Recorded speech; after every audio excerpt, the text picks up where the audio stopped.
Hey, what's going on? It's Stokely from Soul Sound Dole. Let me make sure that I'm not on Bluetooth. Bluetooth disconnected. Okay. One, two. I disconnected the Bluetooth. I'm still connected, so that's good. That's a good sign. Turn our radio off. Oh, I don't really have much to say. I just like to hear the sound of my voice. It's therapy for me to talk while I'm driving. You know, it's an ego, stroking my own ego, self um, aggrandizement. Um, Delusions of grandeur. You know, I want to feel smart. I want to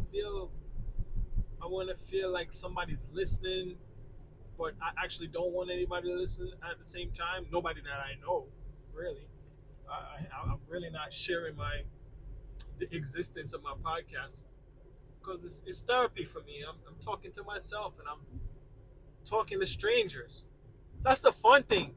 Like when you travel and you're on the airplane, you can strike up a conversation with strangers. You're never gonna see them again. Sometimes, most of the time you strike up well, at least my experience, when I struck up conversations with people on the airplane, I don't ask for their contact information. Later on, I think to myself, oh man, that was a great networking opportunity. That person was doing this. Like I was striking up a conversation with a family. I had just come from the Caribbean in the airport, and they were telling me that, oh, I was in California at the time. The guy who I was talking to, he owned a tow truck company. And I was like, I'm really into cars. After having a conversation with him and his whole family, I was like, ah, man, you know what? I should have got that guy's contact information. But anyhow, it's just fun to talk to people. You can be candid with them for the most part. You're never going to see them again. They can't cancel you. They can't really hold you accountable. You know what I mean? You're never going to see them again. So it's cool to strike up conversations. And I think that's one of the draws of people talking to even cab drivers back in the days. I mean, maybe you don't want to talk to a cab driver now because you probably requested more Uber. He sees your name. He could probably find you and say, you know what that guy said to me. So it's kind of like going to confessional when you sit next to the priest, which I've never been to confessional. I'm not Catholic. You sit in the booth next to the priest. He can't see you. He knows who you are anyway. If you've been there enough, he knows who you are. But he can't see you. You feel like you got privacy. You feel like you're free to speak. You go to confessional, you feel like you're free to say anything. He can't see you. So, in theory, he can't judge you according to social constructs. He can only really judge you according to the Bible, hopefully. Or that's what he's supposed to do. You know, he'll refer to you to a certain part of the Bible and tell you, go read this part of the Bible and meditate on meditate on God. Say X amount of Hail Marys and X amount of Our Fathers. I don't know exactly what those are, what those recitals are, or whatever those chants are. I don't know what they are, but those reading the verse and chanting supposed to bring you back into thinking about what you did, all that yada yada. But when you sit down there in the confessional, you feel free. I would think you feel freer than when you're outside. You walk inside, you sit down in the booth, you say whatever you're gonna say, and he's supposed to keep it secret and keep it confidential, like your doctor or your lawyer. Even if you're guilty, when you talk to your lawyer, you have client lawyer privilege, parent doctor privilege, or whatever they call it, parent doctor, whatever. I mean, patient doctor privilege, whatever. Like the doctor's not supposed to tell anybody about anything that you said or whatever's on your charts or anything unless they're authorized to access that information. The doctor is supposed to be the priest and the doctor, the priest, and your lawyer. I would hope also your accountant, but I really don't know how that one works. I don't think there's an accountant client privilege unless that accountant individually chooses to uphold some kind of secrecy or non-disclosure agreement or whatever the case may be. So Yeah, man. This podcast is therapeutic in that way. It's like going to confessional.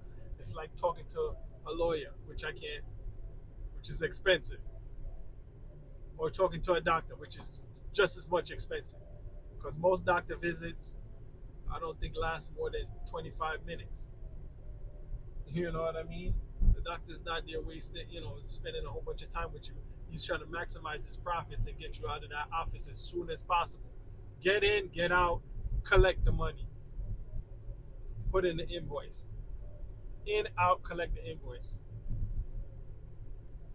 And then whatever copay you can pay today, I'll take that too. It's a business, understandably. But anyhow, I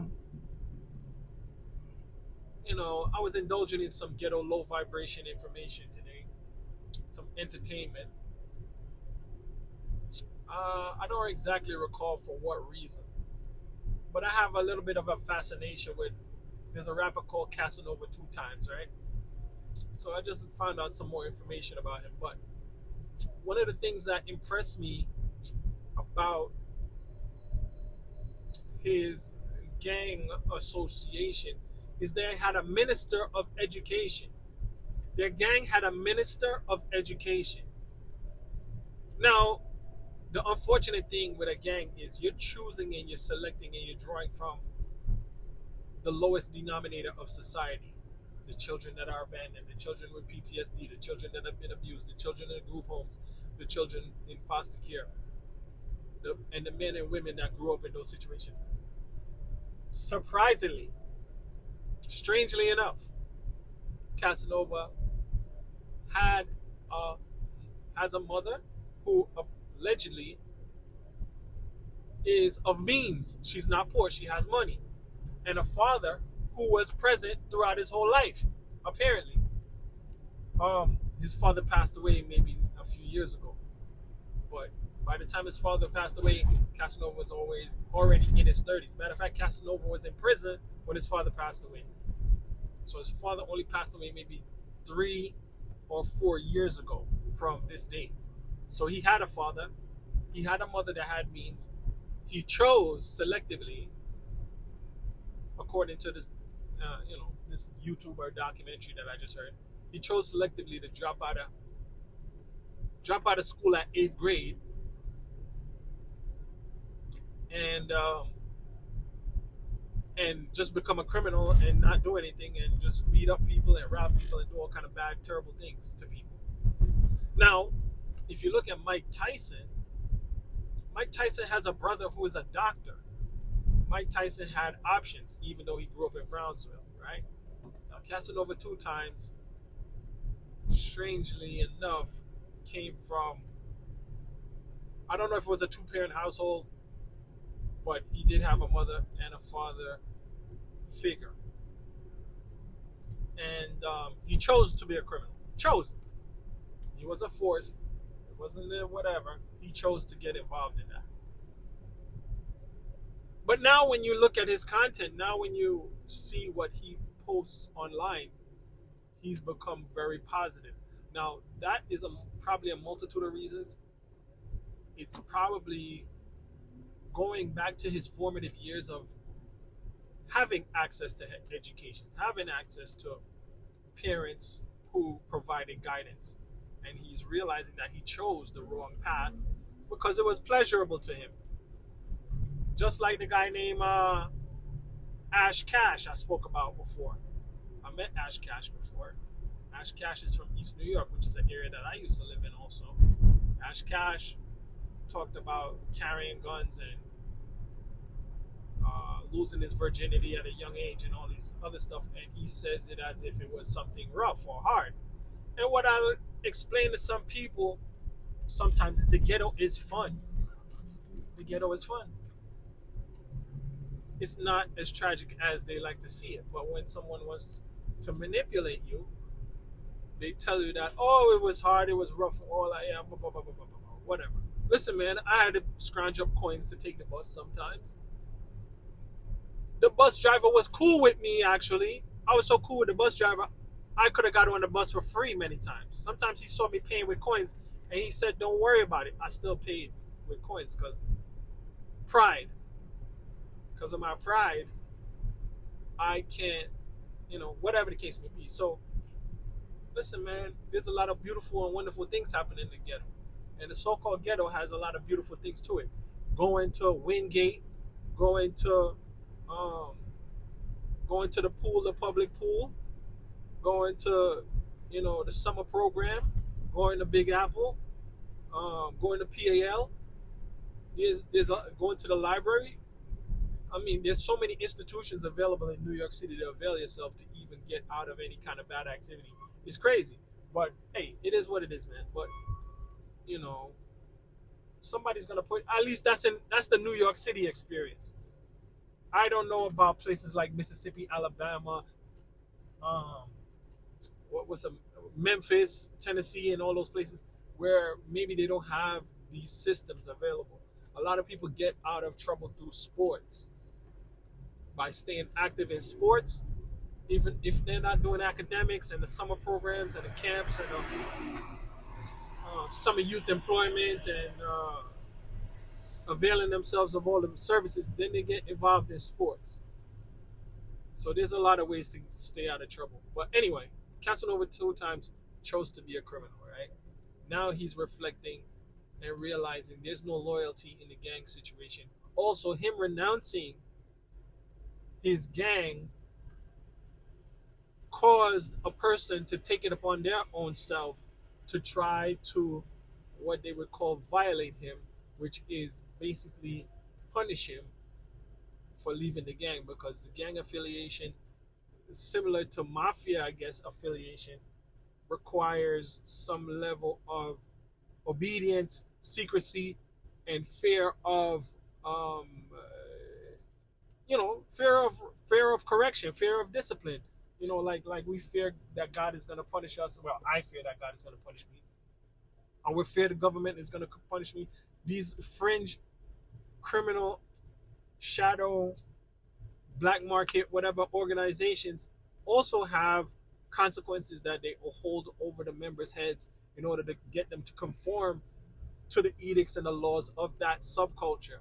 Because you can't just lay down laws or list a bunch of rules and have no consequences. Why would anyone conform? Are they going to conform based on logic? No, they're going to conform based upon emotion. And it's not a relationship, so they're not conforming based on guilt or love. It's not an overt system, so it can't shame you. It's already an entity of shame. This criminal organization is operating as a shameful, terrible organization, right? That's doing shameful, terrible things. So as a result of that, um, they have to use something else that's not legally available to them. They can't fine you. They can't jail you. They can't whatever. What they can do is beat you up. They can do is hurt you, or punish you on, or whatever, like take you out, right? So anyhow, so Casanova 2 times got assaulted inside of the jail, but he's been talking positive. Now, him talking positive helps him in multiple ways. It helps him to appear as if um he's rehabilitated, as he's remorseful and he's rehabilitated. Something like a Tukey Williams, who wrote children's books, but still they executed him. Still the state executed him, even though he was doing all of these things to clean up his image. Um, when you're young and in your power and you're powerful, you're less likely, I would think, to take correction because you feel your power. And I think that's what's, according to this little documentary that somebody slapped together, Casanova 2 times was in his power. He felt his power. He felt what, how much fear and dread and terror he could convey unto people. And as a result of that, reveled in his criminal activity. Now Now, I guess you could call it karma. You could call it you could call it the justice of the legal system. But he got away with all those things that he did to people in the past. Maybe this is his comeuppance. Maybe this is his karma. I don't know if those things are real phenomena. I don't know if those things are real phenomena, but people like myself, civilians, little, nerds, cowards, squares, as you call it, a square like me subscribes to that because I'm not in my power. I'm not in my power to the level where I can take what I want. I don't operate inside of that energy because I'm fearful. I allow that low vibration fear to rule my decisions. But it's actually a little more sustainable than act than disregarding my fear. You know what I mean? It's like, let's say a little bird is eating some, I don't know, eating some crackers that I threw out on the ground. Imagine a bird eating some crackers I threw on the ground. A sparrow, a little brown sparrow. And then there's a hawk coming, and the hawk is swooping down, and the sparrow says, "Man, I ain't scared of no hawk," and just keeps eating. The hawk is gonna come down, grab him, and tear him apart.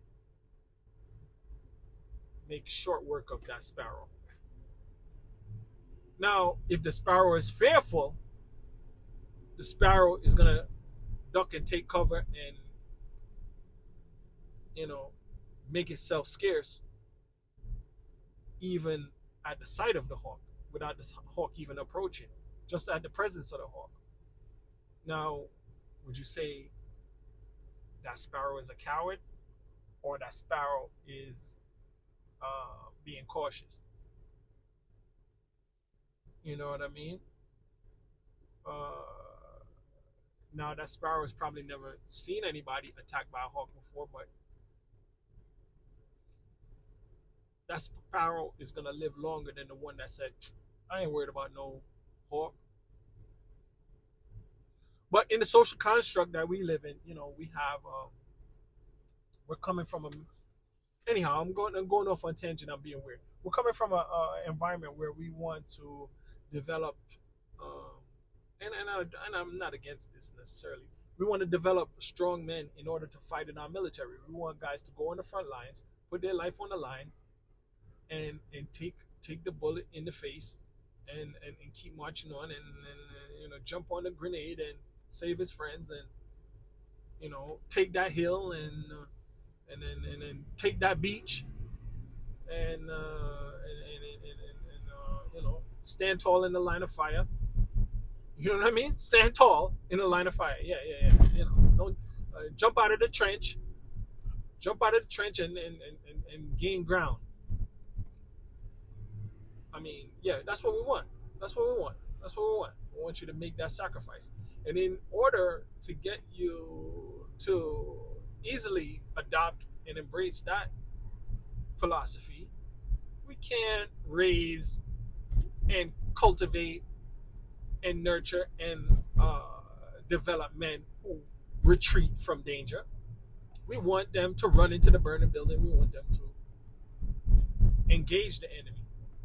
You know what I'm saying? Now, that's definitely appropriate at some situations, but in a civilian environment, in the case that how they're doing it, like just being gang members, just being criminals for no reason, not even for any financial necessarily, real financial reason, um, it's kind of unnecessary. It's kind of overkill. But at the same time, we need that. So anyhow, you know what? Even when I was going to the karate class yesterday, oh well, it wasn't me going to karate class, but my son was saying, "Oh, I don't want to fight anybody," and I said to myself, "Well, it's not about fighting anybody." Well, I said to myself, he didn't really hear me because I was coming out of the car. So I said, "It's not about fighting anybody." He didn't hear me, though.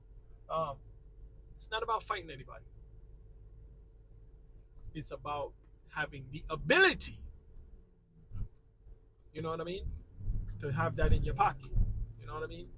I mean, listen, even the military has a hard time getting people to KILL. That's why I gotta train them to do it. You gotta train them to do it. And even after they KILL and come back, it haunts our troops. It haunts the soldiers to the point where we have a veteran committing suicide almost every 22 minutes. At least back in circa 2015, around that time, during while the war in Afghanistan was going on, we had veterans committing suicide every 22 minutes due to the trauma and the PTSD that they suffered. Now, I was listening to a talk today by this guy. He's a doctor. Now, he's not a medical doctor, though. He's a doctor of, I think it's either physics or computer science.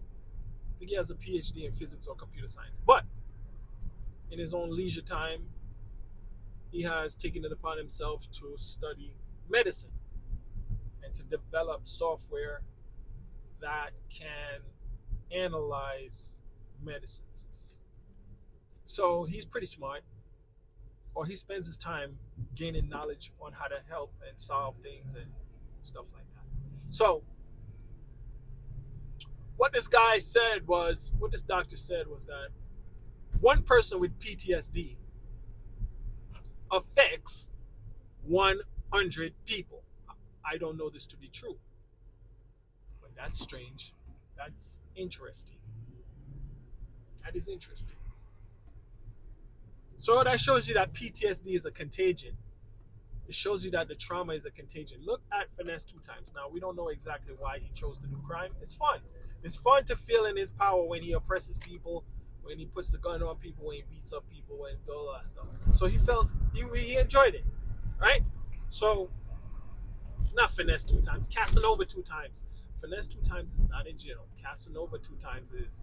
Finesse 2 times, from my understanding, is a Chicago rapper. Casanova 2 times is a Brooklyn rapper. Now, so Casanova 2 times now. Oh, not him, but anyhow, any criminal or any dysfunctional person, any person living in a fight or flight, scarcity mindset, destructive, ghetto mindset, pirate mindset, imperialist, colonizer, conquistador mindset, about taking other people's stuff, not respecting other people's stuff, being selfish, no empathy or insufficient amounts of empathy, sociopathic behavior, mix all of that together, right? So they're all related. So people that are going through those things, they have the potential of harming a lot of people. And as they say, hurt people hurt people. It's a contagion, right? So that person hurts somebody else. Now that person has PTSD, which that person causes that person to hurt somebody else, gives that person PTSD. And while all of these people are living and existing and moving through the earth, they're inflicting and spreading PTSD to the whole world. You know what I mean? So that kind of justifies why we have institutions of incarceration. Look, if you watch Mike Tyson published something. He said one of the best times in his life was when he was in prison, because that's when he could, get in touch with himself.